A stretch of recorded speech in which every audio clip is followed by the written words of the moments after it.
Hello everyone, welcome in the class. I am Mrs. Sarla, an assistant professor of Dr. Viren Saruf Institute of Professional Studies. I am going to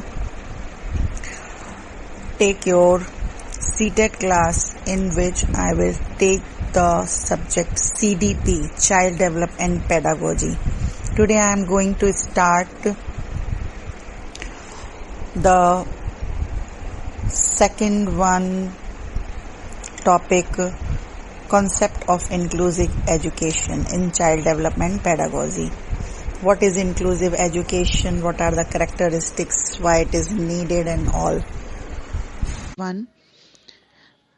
So let's start the class. At first देख लेते हैं what is inclusive education. Normally we see that every child has some qualities.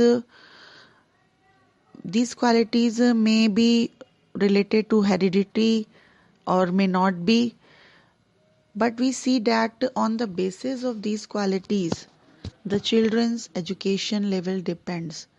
क्योंकि जो ये qualities बच्चों में होती हैं उनके आधार पर ही हम बालक को नॉर्मल या स्पेशल मानते हैं, और जब विशेष आवश्यकता वाले जो बच्चे होते हैं, स्पेशल चाइल्ड जो होते हैं, उनको अगर स्पेशल स्कूल्स और स्पेशल क्लासेस में रखा जाता है तो उनमें उनके self respect, low confidence, negativity, inferiority, ये सब प्रॉब्लम्स देखने को मिलती हैं और लाइफ टाइम वो ये प्रॉब्लम्स को फेस करते हैं. So according to children with disability act, these children have to right to gain education with normal children. Means each and every child will be welcomed in each and every school.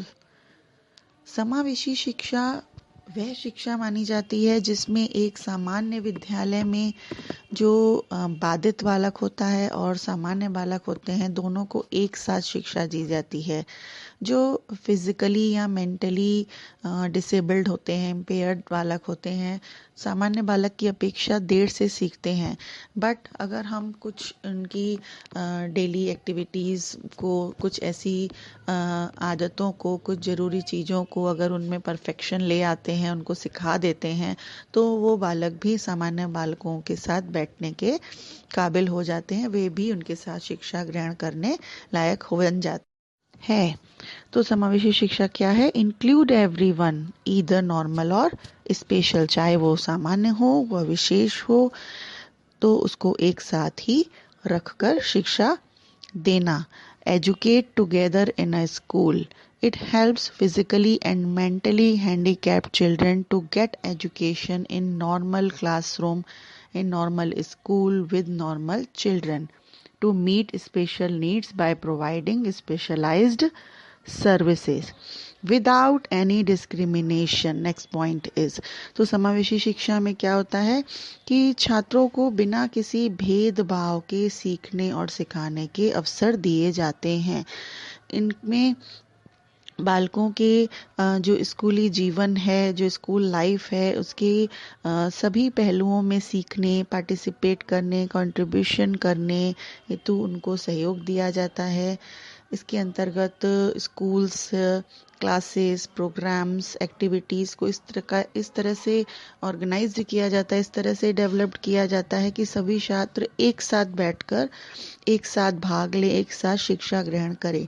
And it is needed ताकि वे छात्र क्षेत्रीय, सांस्कृतिक, social, economical, political level से ऊपर उठकर केवल सीखने और सिखाने की प्रक्रिया में एक दूसरे की सहायता कर सकें और एक दूसरे से सहायता प्राप्त भी कर सकें. जब वो आपस में बैठेंगे तो एक दूसरे को कोऑपरेट करेंगे और वो साथ में पीयर ग्रुप में बैठकर शिक्षा ग्रहण करेंगे. एज हमारे संविधान में भी कास्ट हैं, क्लासेस हैं, रिलीजन हैं और जेंडर डिफरेंसेस हैं, इन सब का किसी भी प्रकार का जो भेद है या विभेद है उसका निषेध किया गया है. Now see the characteristics. First one is education for all. सबसे पहली विशेषता है कि इसमें सभी की शिक्षा सभी के लिए शिक्षा की बात की गई है. No one is different. All have right to gain education of any caste, race, language, any type of disability. किसी भी वजह से कभी किसी ने स्कूल छोड़ दिया है, किसी वजह से वह शिक्षा नहीं प्राप्त कर पाया है. For each and every individual, individual can achieve or gain the education. Next one is no discrimination. That is the same thing. In inclusive education, everyone is included without any discrimination.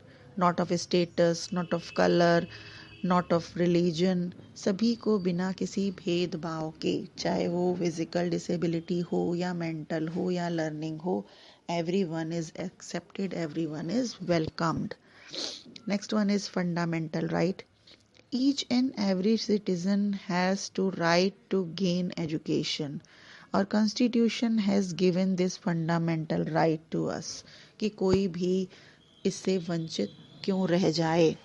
इस शिक्षा पद्धति में यह प्रावधान किया गया है कि किसी भी विद्यालय द्वारा किसी भी निम्न शारीरिक, मानसिक और आर्थिक स्तर के बच्चे को प्रवेश लेने के अधिकार से वंचित नहीं रखा जा सकता है. Next one is healthy environment. In inclusive education for special needy children, अनुकूल व प्रभावी वातावरण की व्यवस्था की जाती है जिससे सभी आपस में एक दूसरे के साथ एडजस्ट होके रह सकें. जो वातावरण कम प्रतिबंधित है, स्ट्रिक्टनेस नहीं है, रोक टोक नहीं है, बहुत ज़्यादा डिसिप्लिन नहीं है, ताकि वे स्पेशल चिल्ड्रन अच्छे से अपने आप को परिस्थितियों के साथ डील कर सकें. They can live normally with other children and inclusive education proves helpful at every stage of life in creating healthy social environment between them in the society. Next one is equal opportunities. समावेशी शिक्षा व्यवस्था में क्या होता है, शिक्षा का ऐसा प्रारूप तैयार किया जाता है जिसमें बच्चों को शिक्षा के समान अवसर प्राप्त हों या उनकी डिफ़िकल्टीज़ और प्रॉब्लम्स और डिसेबिलिटीज़ को देखते हुए उन्हें कुछ नियमों में छूट दी जाती है. और इन स्कूल्स एजुकेशनल प्रोग्राम्स उन्हें पार्टिसिपेशन अपॉर्चुनिटीज़ भी प्रोवाइड की जाती हैं ताकि वह हर एक एक्टिविटी में इक्वली पार्टिसिपेट कर सकें, लाइफ में सक्सेस फेलियर को देख सकें. क्योंकि कंपटीशन जब होते हैं तो कई बार हमें सक्सेस भी मिलती है, फेलियर भी मिलती है, तो उस चीज़ को वो लोग डील कर सकें, उस चीज़ को समझ सकें, उस चीज़ को कोप अप कर सकें, ताकि उनको आगे जीवन में छोटी छोटी जब ये देखते चलेंगे सक्सेस फेलियर, तो बड़ी सक्सेस और उसको भी सामना करने के लिए वे तैयार होते जाएंगे. Next one is cooperation of parents, teachers और community. Inclusive education is based on the collective efforts of teachers, educationalists, parents, communities. इन सब का जो मिल के जो प्रयास होता है तभी ये सक्सेस हो पाती है, क्योंकि सभी का रोल जो है बालक के विकास को प्रभावित करता है. सबसे ज़्यादा पेरेंट्स और टीचर्स का. पेरेंट्स क्या है, अगर इस इंक्लूसिव ग्रुप का अगर उनको मेंबर बना दिया जाए या समय समय पर पीटीए मीटिंग होए, समय समय पर उनका इंटरेक्शन होए प्रिंसिपल के साथ, मैंने कॉलेज वालों के, स्कूल वालों के साथ या टीचर्स के साथ, तो वे अपने जो बच्चे हैं उनकी, क्योंकि वही जानते हैं उनकी क्या नीड्स हैं, उनको क्या प्रॉब्लम्स हैं, वही उनसे डिस्कस करके उनको मतलब पूरी एक इन्फॉर्मेशन, पूरी तरह से विस्तृत जानकारी दे सकते हैं. और टीचर्स क्या हैं कि जब उनकी प्रॉब्लम्स को वो समझ जाते हैं तो टाइम टाइम सबके साथ मिलकर, एक्सपर्टीज़ हैं, काउंसलर्स हैं, सबके साथ मिलकर उनके लिए सॉल्यूशन ढूंढने का प्रयास करते हैं, उनको मोटिवेट करने का प्रयास करते हैं, उनको एनकरेज करते हैं, हर एक एक्टिविटी में पार्टिसिपेट करने के लिए पूरी कोशिश करते हैं. तो जो इंक्लूसिव एजुकेशन है सभी का मिला जुला सामूहिक प्रयास है. लास्ट वन आ जाता है फ्लेक्सिबिलिटी. फ्लेक्सिबिलिटी मीन्स लचीलापन. समावेशी शिक्षा क्या है, तभी इफ़ेक्टिव हो सकती है जब इसमें फ्लेक्सिबिलिटी हो, जब किसी भी चीज़ में समय समय पर चेंजेस किए जाते हैं, परिवर्तन किया जा सकता है, तभी वह सक्सेस होती है। तो समावेशी शिक्षा की में भी बच्चों की नीड्स के अकॉर्डिंग अगर हम समय समय पर करिकुलम है, अरेंजमेंट्स हैं, एनवायरनमेंट है, में थोड़ा थोड़ा चेंजेस करते रहेंगे तो वो सक्सेस और इफ़ेक्टिव हो सकती है। ओके, तो अब बात करते हैं उन बच्चों की जिसके बारे में हम बार बार बोल रहे हैं कि उन्हें इंक्लूड कर लेना चाहिए, उन्हें भी एजुकेशन का राइट है। आखिर वे कौन से ऐसे चिल्ड्रन हैं? So they are impaired children, disabled children और handicapped और disadvantaged और deprived, किस प्रकार के वो चिल्ड्रन हैं। इसमें सबसे पहले हम बात करते हैं disadvantaged चिल्ड्रन की। disadvantageness means we can say कोई सोशली पिछड़ा हुआ है, बैकवर्ड है, इकोनॉमिकली कोई बैकवर्ड चाइल्ड है, कोई उनका स्टेटस या उनकी जो उनका ग्रुप है वो कहीं पॉवर्टी की रेखा से नीचे आता है, या वो बहुत ही दुर्बल वर्ग के व्यक्ति हैं। वी कैन से कि जो सामाजिक स्त्रीकरण होता है, जो स्टेटस वाइज जो स्ट्रेटिफिकेशन हम करते हैं, सोशल स्टेटस, इकोनॉमिकल स्टेटस की बात जो करते हैं, वो सोशली डिसएडवांटेज्ड या इकोनॉमिकली डिसएडवांटेज्ड पर्सन कहलाते हैं। Means people who live in bad conditions and tend not to be get a good education or have a reasonable standard of living. उन्हें एक अच्छी शिक्षा नहीं मिल पाती, गरीबी के कारण, उनके स्टेटस के कारण उन्हें वो फैसिलिटीज नहीं मिल पाती हैं। उच्च वर्ग के लोगों के साथ उनका उठना बैठना या उनके साथ कहीं आना जाना, जैसा कि एंशिएंट टाइम में, वैदिक पीरियड में हमने देखा था कास्ट सिस्टम, तो वैसी जो समस्याएं आती हैं जिसके कारण व्यक्ति एक अच्छी लिविंग ऑफ स्टैंडर्ड जो होता है वो नहीं जी पाता है, उसे डिसएडवांटेज्ड कहते हैं। जैसे कि हम कास्ट सिस्टम को ले सकते हैं, ओबीसीज हैं, बैकवर्ड क्लासेस हैं, एससीज हैं, एसटीज हैं, जो किसी न किसी वजह से कहना चाहिए कि प्रीजजेस हो लो या कल्चरल प्रीजजेस के कारण वे कल्चरली और एजुकेशनली, इमोशनली, इकोनॉमिकली, सोशली जो आगे नहीं बढ़ पाए हैं, उनको अच्छी एजुकेशन नहीं मिल रही है। They are disadvantaged children. Next term आता है डिप्राइव्ड। डिप्राइव्ड क्या होता है कि कहीं न कहीं किसी तरह का हमारे जीवन में वंचन होना, मीन्स हमारे जीवन में कमी होना, not having the things that are necessary for a pleasant life। अच्छा जीवन जीने के लिए हमें necessary things हैं, जैसे मनी है, फूड है, होम है, अच्छी एजुकेशन है, गुड लिविंग कंडीशंस हैं, वो ही नहीं मिल पा रही हैं। तो समाज में रहते हुए सामाजिक रूप से, आर्थिक रूप से, शैक्षिक रूप से जो हम चीजों से हमें वंचित रहना पड़ता है, वो डिप्राइव्डनेस कहलाती है, यानी कि डिप्राइव्ड चिल्ड्रन उनको कहा जाता है। कुछ जो साइकोलॉजिकल टर्म्स हैं उनमें ऐसा कहा गया कि इनके लिए एक सटीक कहना चाहिए, जो लीगल एक डेफिनेशन है वो देनी बहुत टफ होती है कि ये लोग कौन हो सकते हैं। बट गार्डन है, वॉलमैन है, ऐसे लोगों ने बताया कि जिस वजह से उनको लो स्टैंडर्ड लाइफ जीनी पड़े, उनको सेग्रीगेट किया जाए, उनको अन्य लोगों से सेपरेट किया जाए, ऐसे लोग डिप्राइवेशन का शिकार माने जाते हैं। Now see the characteristics of socially disadvantaged और डिप्राइव्ड चिल्ड्रन। एकेडमिक परफॉर्मेंस अगर उनकी पुअर है, बहुत ज़्यादा ग्रेड्स हैं, क्यूमुलेटिव रिकॉर्ड उनका बहुत अच्छा नहीं है, तो ये उनकी एक विशेषता है कि उनको जब पढ़ने का उस तरह से अधिकार ही नहीं मिलता, उन्हें कंडीशंस ही नहीं मिलती, उन्हें फैसिलिटीज ही प्रोवाइड नहीं की जाती हैं, तो वो किस तरीके से अपना एकेडमिक परफॉर्मेंस अच्छा दे सकते हैं। Emotional deprivation, lack of adequate nutrients, हमें बहुत सारी ऐसी चीजें हैं जो हमें नहीं मिल पा रही हैं, हमें इनफ फूड नहीं मिल पा रहा, इनफ मनी नहीं मिल पा रही, लिविंग कंडीशंस हमारी अच्छी नहीं है, तो एडजस्टमेंट प्रॉब्लम्स ऑलरेडी ही आएंगी।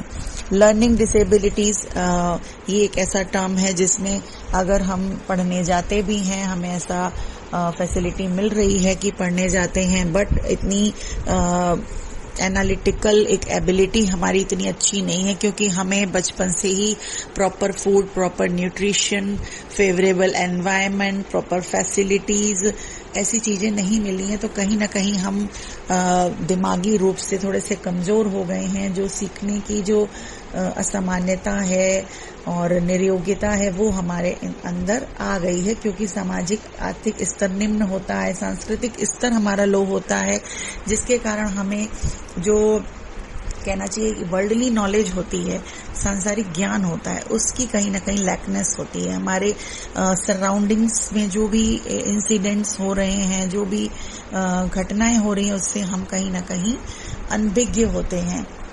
एक्सपोजर क्या है? वाइड वैरायटी ऑफ एक्सपीरियंसेस हमारे पास, जब हमने किसी काम को किया नहीं, कहीं हमें इन्वॉल्वमेंट नहीं मिला, सोशल इन्वॉल्वमेंट कहीं पर भी नहीं मिला, तो उसके कारण हमारे एक्सपीरियंसेस और फैसिलिटीज में कमी आ जाती है।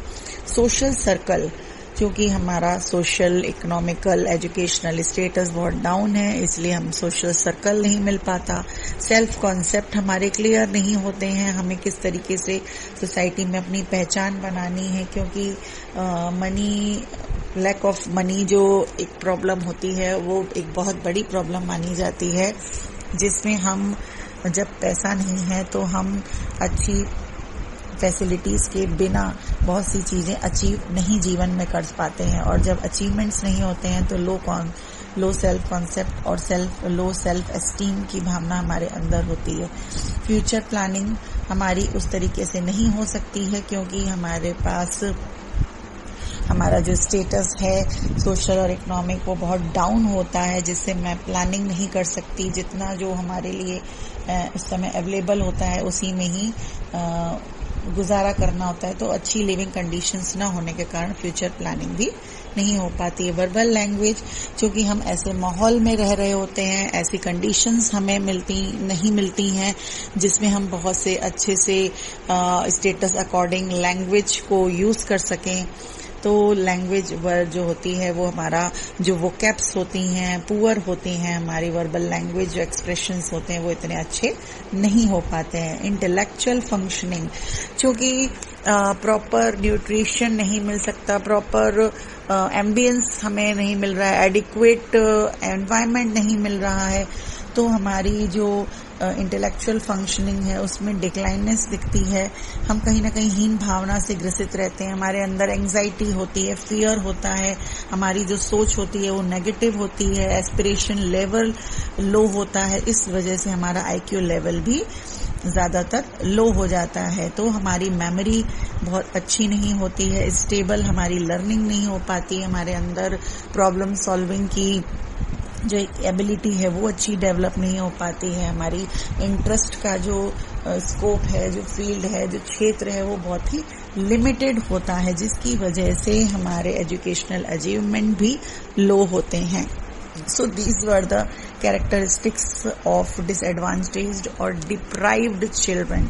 किस तरीके से उनके जीवन में सुविधाएं न होने के कारण या वंचन होने के कारण वो बहुत सी चीजों से वंचित रह जाते हैं, उनको वो चीजें जीवन में नहीं मिल पाती हैं जिसके वो हकदार होते हैं, इसलिए उनको अच्छी एजुकेशन से भी वो वंचित रह जाते हैं। और समावेशी शिक्षा का यह उद्देश्य होता है कि चाहे वो सोशली डिप्राइव्ड हो, चाहे वो इकोनॉमिकली डिप्राइव्ड हो, चाहे एजुकेशनली डिप्राइव्ड हो, हर एक बालक को समान रूप में शिक्षा देनी है। So this was the concept of inclusive education. अब हम थोड़े से क्वेश्चंस की प्रैक्टिस कर लेते हैं कि इंक्लूसिव एजुकेशन से रिलेटेड किस टाइप के क्वेश्चंस आते हैं ऑप्शनल, और हमें किस तरीके से उनके आंसर्स को चूज करना चाहिए। If the concept is clear तो आंसर चूज करना इजी हो जाता है। So first question is that Education for all in schools for all could be the slogan of which of the following? जब education सभी के लिए बोली जा रही है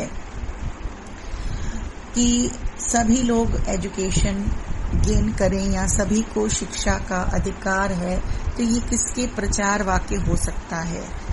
कोहेसिव एजुकेशन, संसक्तिशील शिक्षा, इंक्लूसिव एजुकेशन, समावेशी शिक्षा, कोऑपरेटिव लर्निंग या एजुकेशन, सहयोगात्मक शिक्षा, या सेपरेट और सेग्रीगेट एजुकेशन, पृथक शिक्षा। इसमें क्लियर पता चल रहा है जब भी हम ऑल की बात करते हैं, हर एक को शामिल करने की बात करते हैं, हर एक को इंक्लूड करने की बात करते हैं, हर एक को समावेशित करने की बात करते हैं, तो ऑल जहां पे आएगा that is inclusive education. So the option B is correct option. Next question is, an inclusive classroom is one where, एक समावेशी कक्षा वह है जहां क्या होता है? The assessment is repeated until every learner achieves a minimum grade. जब तक आकलन की पुनरावृत्ति होती है तब तक प्रत्येक अधिगमकर्ता न्यूनतम श्रेणी प्राप्त न कर ले। तो ये नेगेटिव पॉइंट है, यानी कि हमने ये माना है कि मिनिमम ग्रेड जब तक ना प्राप्त कर ले, तो ये पॉइंट रॉन्ग है। Next one is to reduce the burden of students, teachers teach only from approved books. ऐसा हो ही नहीं सकता, टीचर केवल बुक्स के थ्रू ही पढ़ाए, अपने एक्सपीरियंसेस से, न्यू टीचिंग मेथड से, अच्छे मटेरियल से टीचर टीचिंग करता है। Active participation of children is important in finding solutions to problem. Solutions हम अगर चाहते हैं समस्याओं का, अधिकारी का समाधान करने की संभावना की दृष्टि से बच्चों की सक्रिय भागीदारी रहती है। Active participation of children is important in finding solutions to problem.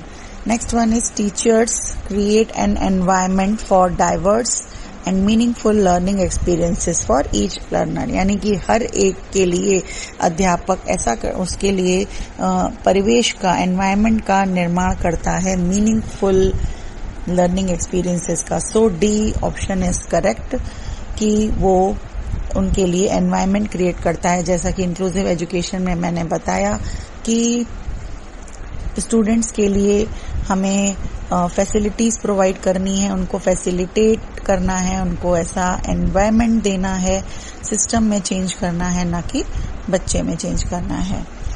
The next one is inclusive education requires elimination of multiple means of.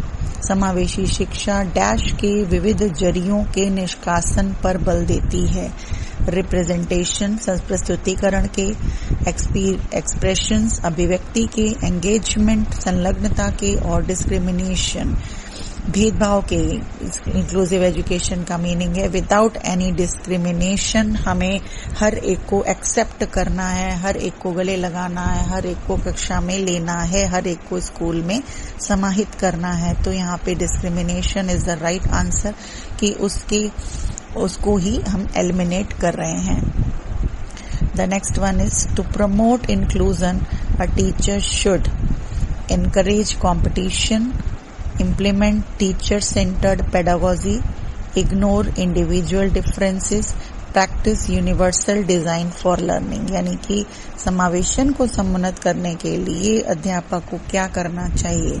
तो इसमें आएगा practice universal design for learning, जो हम सार्वभौमिक सभी के लिए कोई भी ऐसी डिजाइन बना रहे हैं। तो जब इंक्लूजन में हम ईच एंड एवरी चाइल्ड को इंक्लूड कर रहे हैं, समाहित कर रहे हैं, तो जो सबके लिए है वही उन बच्चों के लिए भी है। So practice universal design for learning is the correct option. So guys, this was the class of inclusive education in your CDP in CTET. If you have any query or doubt, then ask me personally. Thank you. Have a nice day.